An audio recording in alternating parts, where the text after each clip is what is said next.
There are different kinds of endings. Some things end because they fail. Some things end because they break. Some things end because they no longer matter. And then there are things that end because they've done exactly what they were meant to do. They've shaped you. They've clarified you. They've matured you. They've prepared you for something you couldn't hold before you started. This episode is that kind of ending. Not a shutdown, not a goodbye, not a loss, but a completion. This is 5 years of Reframe to Create, the end of one story. When I started Reframe to Create, I thought I was starting a podcast about helping people to create with their gifts so that they could be paid to be themselves. Reframing was a part of it, yes, but the ultimate goal was creating. It was about helping people. It was about helping you to gain an identity built around what you create, whether that showed up while you were on the job or somewhere else. I wanted you to come to an understanding of your great responsibility as a holder of gifts and to push you to start and never stop creating. But something shifted. With every message and every email response you shared with me, because you were listening closely, you've made something very clear. This hasn't just been about creating. I haven't just been building a podcast. I've been building a practice of choosing the story you live in, a practice of interrupting inherited narratives, a practice of claiming ownership, a practice of learning how to create not just content, but a life, a body of work, a way of being in the world. And I don't know why I didn't get this, but it's been in the name all along. The reframe part. When I started this podcast, to me, at least to me, in my opinion, that part, the reframe part, was just a pass-through. It was just a means to an end of creating. Creating is where my focus was and where I wanted you to focus. But you've shown me in your responses, and many of the guests who've come on the podcast have also helped me to see this more clearly. The reframe is not just a pass-through. You asked me to hear more about storytelling and reframing as this podcast went along, and you wanted to know how you could use it in your life and your work because that's where you were getting stuck. And because of you, it's all come together for me now. It's come together how Reframe to Create really works. You've helped me to see that the reframe is not just a pass-through to get to create, but that the reframe is just as important as the create. Reframe to Create is not just about creating with your gifts or telling better stories. It's about seeing better, choosing better, becoming better. Your real work is what you create, and who you become while creating is just as important. But it's not just about you alone. It's about you and the community you're a part of. It's about the we. And that's the thing. When I started this podcast, Reframe to Create was my thing. And now your voice and what you wanted are also a part of it. Reframe to Create is now a thing you and I share. It's a we thing. So thank you for joining me in this journey and for becoming a part of it. As I look back over the past 5 years, this work has taught me 5 important things that I also hope I've been successful in passing along to you and that I hope you'll take forward. Here's the first one. You don't create from strategy. You create from identity. Not from your plans, not from your goals, not from your productivity systems, but from what you believe about who you are. Your sense of possibility, your sense of permission, your sense of capacity, your sense of what you're allowed to want. Narrative comes before strategy. Meaning comes before action. Identity comes before outcome. If you don't shift the story of who you are, if you don't get that reframe, you can't change anything else. You can only go as far as who you are. The second lesson is this. Reframing is the engine of your transformation. And reframing isn't positive thinking. It's not mindset hacks. It's not pretending things are fine. Reframing is meaning making. It's changing the story you're living inside. It's choosing a different interpretation, a different frame, a different lens, a different narrative. Because when meaning changes, behavior changes. When interpretation changes, action changes. When the story changes, the future changes. Nothing transforms without reframing. Not people, not teams, not organizations, not systems, not cultures. Change always starts with meaning. The third lesson is this. Ownership is non-negotiable, right?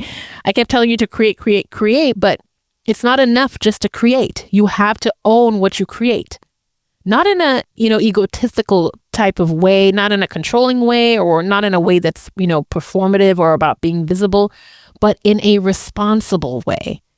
Because when you don't own what you create, you're outsourcing your power, you're outsourcing your agency, and you are abandoning your responsibility. Ownership is responsible stewardship. It's saying, this is mine to tend.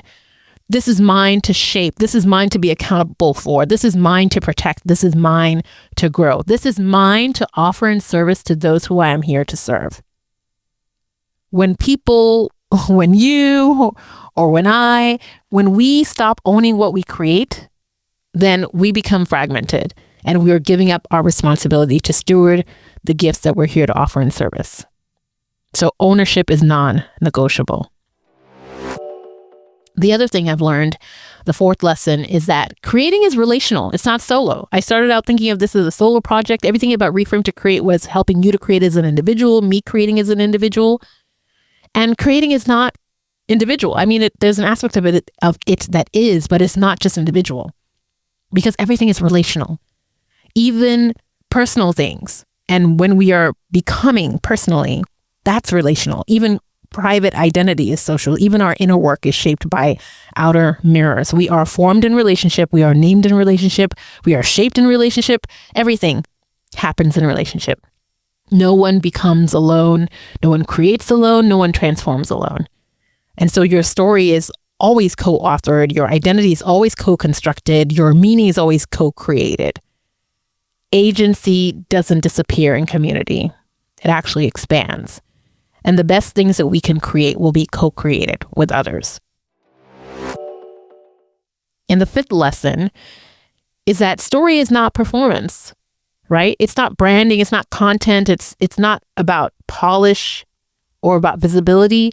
Story is how we make sense of reality. It's about connection. It's about belonging. It's how we interpret experiences, how we organize meaning, how we decide what matters, how we choose what's possible, how we determine what we're willing to risk, how we decide what we'll build.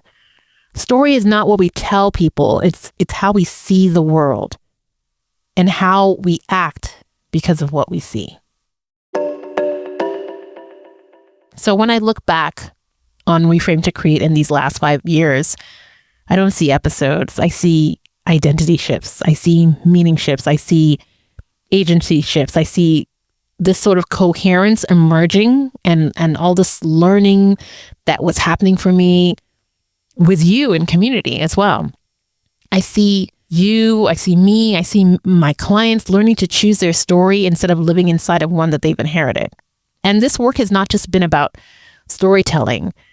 And this work has not just been about creating. It's been about both, the integration of both, right? It's been about taking responsibility to become the creators of meaning, identity, and impact that we're meant to be. Because as I always say, your real work is not your job.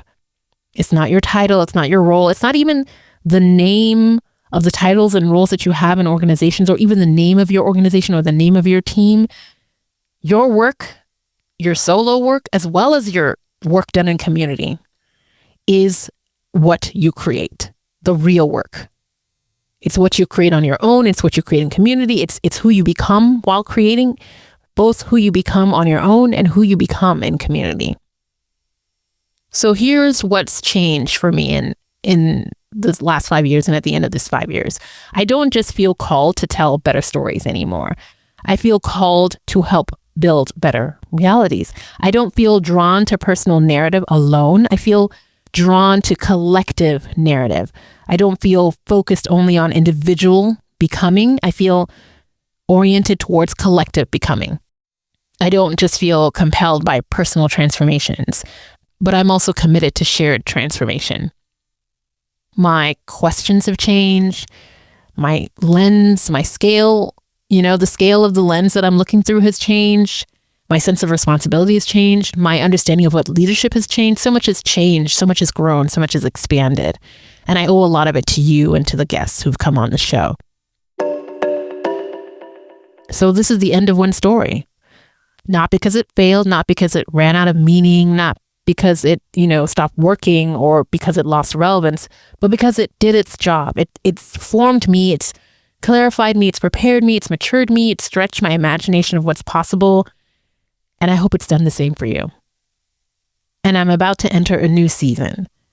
Some seasons are for building, some are for broadcasting, some are for integrating. And for me, this is an integration season, a quiet season, a listening season, a refining season, a deepening season.